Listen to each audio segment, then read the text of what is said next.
Well, one of the things I want to come back to is this idea, so that you say in the book, there is masculine order and feminine chaos.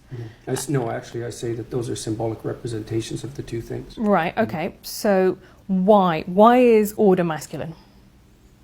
I think it's because our primary social hierarchy structures are fundamentally masculine. And that's not the patriarchy?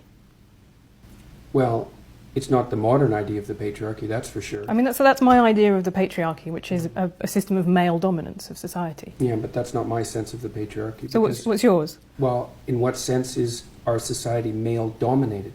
The fact that the vast majority of wealth is owned by men, the vast majority of capital is owned by men. Women do more unpaid labour. A very tiny proportion of men, and a huge proportion of people who are seriously disaffected are men.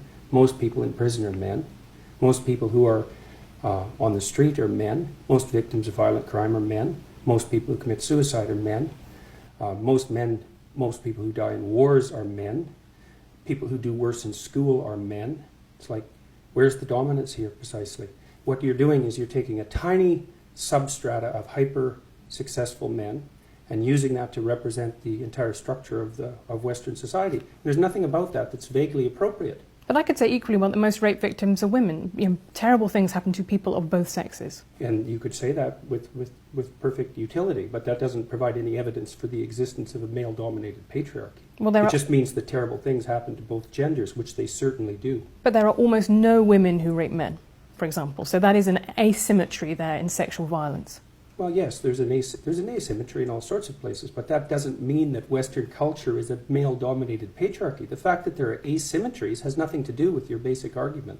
No, but you might equally... This is a trope that people just accept. Western society is a male-dominated patriarchy. It's like, no, it's not. That's not true.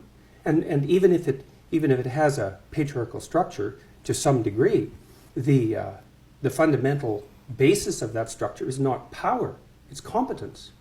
That's why our society works.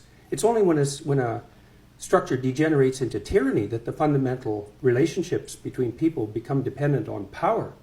It's not power. If you hire a plumber who's likely to be male, it's not because there's roving bands of tyrannical plumbers forcing you to make that choice. And it's the case with almost every interaction that you have at the face of our culture.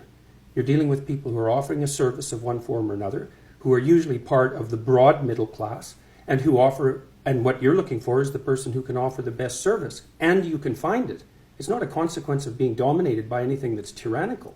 And then again, our culture, our Western culture, which is by no means perfect, and certainly has tyrannical elements, like all cultures do, is the least tyrannical society that's ever been produced, and certainly the least tyrannical society that exists now. So where's the patriarchy exactly in all of that?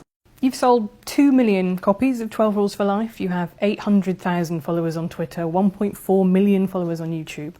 What is it that you're selling that so many people want to buy? I don't think I'm selling anything. Well, I went to a show where you were selling tickets to your show, so people are willing to pay a lot of money to see you speak. What is it that you think that people are hungry for? They want to hear from you. They're hungry for a discussion of the relationship between responsibility and meaning. And we haven't had that discussion in our culture for 50 years.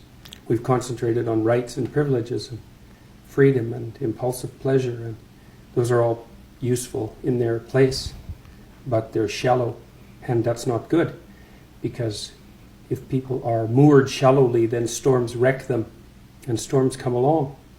So I'm talking to people about how they can build a foundation underneath them that works, and people need to know that, because otherwise their lives are harder than they need to be. What is it that you have that no one else has? What are you offering that no one else is right now?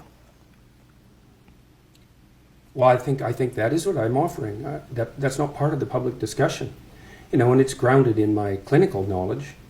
So I've been a clinician for a very long time, and I'm familiar with the works of most of the great 20th century clinicians, and a reasonable amount of philosophy, and a good swath of literature, and I'm a credible scientist, and so I can bring that all together.